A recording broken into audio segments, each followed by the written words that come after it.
అందరు నమస్కారం. శ్యామలారెడ్డి alias anchor Shyamala ఈమె full time cinema celebrity, part time politician, ఏదో అధికార ప్రతినిధి హోదా ఇచ్చారు కదా అని చెప్పి ఏదో మాట్లాడుతుంటది. ఈరోజు ఎలాగో పండగల సీజన్ నడుస్తుంది కదా, దసరా కోసమో లేకపోతే బతుకమ్మ కోసమో లేకపోతే ఇంకొక పూజ కోసమో రెడీ అయినట్టుంది.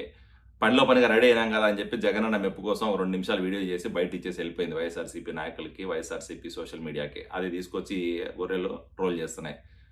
నువ్వు మాట్లాడే ముందు వాస్తవ పరిస్థితులు తెలుసుకొని మాట్లాడాలి శ్యామల. నెక్స్ట్ టైం నుంచి గుర్తుపెట్టుకో. ఈరోజు పుంగనూరులో జరిగిన సంఘటన ఖచ్చితంగా దురదృష్టకరం. పుంగనూరులో ఒక బాలిక చనిపోవడం అనేది నిజంగానే చాలా బాధాకరం, కాదని చెప్పలేదు. కాకపోతే అక్కడ జరిగిన సంఘటనలు గత 3 రోజుల నుంచి తెలుగుదేశం పార్టీ కూటమి ప్రభుత్వం చేస్తున్న రెస్క్యూ ఆపరేషన్స్ నీకు తెలియవు. అక్కడ ఈరోజు బాలికని కాపాడలేకపోయినాం, కాదని చెప్పలేదు. కాకపోతే ఆ బాలిక ఎలా జరిగింది, దానిలో అది జరగడానికి కారకులైన ప్రతి ఒక్కడికి శిక్ష పడేలాగా ఖచ్చితంగా కూటమి ప్రభుత్వం పనిచేస్తుంది. అది గుర్తుపెట్టుకోండి. నువ్వు ఈరోజు వచ్చి ఏదో పున్నమి వెలుగులు పోయి అమావాస్య చీకట్లు వచ్చినాయి, రాష్ట్రం రావని కాస్త అవుతుంది, లేకపోతే చంద్రబాబు నాయుడు గారి ప్రభుత్వంలో మహిళల మీద దాడులు ఎక్కువైనాయని చెప్పి మాట్లాడుతున్నావు కదా. గత 5 సంవత్సరాలుగా మీ అధికారంలో ఉన్న రోజుల్లో, మీ జగన్మోహన్ రెడ్డి హయాంలో ఎన్నో అవినీతి, ఎన్నో అరాచకాలు, మహిళల మీద దాడులు, లేకపోతే బాలికల మీద మానభంగాలు, లేకపోతే సామాన్య ప్రజల మీద ఎన్నో దౌర్భాగ్యమైన పనులు చేసినప్పుడు నువ్వు ఎక్కడికి పోయినావు? ఎందుకు మాట్లాడలేదు? అధికారాన్ని కేవలం ఆయన స్వార్థ ప్రయోజనాల కోసం ఫుల్ టైం వాడుకొని పార్ట్ టైం ప్రజాసేవ చేసిన జగన్మోహన్ రెడ్డి అరాచక పాలనలో గత 5 సంవత్సరాల్లో ఎంతో మంది మహిళల మీద దాడులు జరిగినాయి. మరి ఆ రోజు ఎందుకు మాట్లాడలేదు?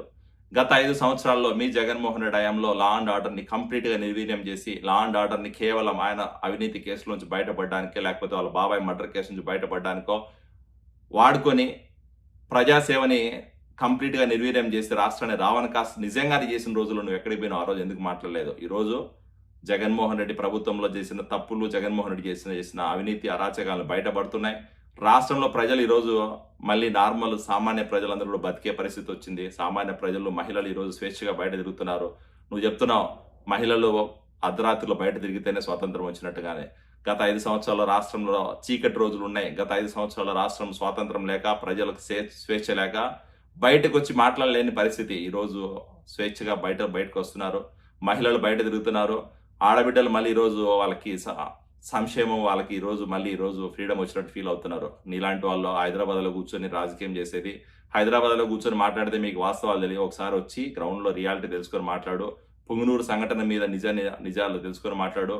తెలియకపోతే తెలుసుకో, కానీ ఎవడో స్క్రిప్ట్ ఇస్తే ఆ స్క్రిప్ట్ చదివేసేసి 2 నిమిషాలు వీడియో చేసి వెళ్ళిపోతే నీ మీద, లేకపోతే నువ్వు మాట్లాడే మాటల మీద ఎవడు నమ్మే పరిస్థితి ఉండదు. ఖచ్చితంగా రాబోయే రోజుల్లో నీకు వాస్తవాలు తెలుస్తాయి, నువ్వు చేసిన తప్పిదాలు తెలుస్తాయి. నువ్వు కూడా ఏదో రోజు అలాంటి పరిస్థితిలో మా వైఎస్ఆర్సీపీ నాయకులు మెప్పు కోసం చేస్తున్నావు కదా, ఏదో రోజు నీకు కూడా అందరూ గుణపాఠం చెప్తారు. గుర్తుపెట్టుకో. శ్యామలారెడ్డి alias anchor Shyamala. Thank you.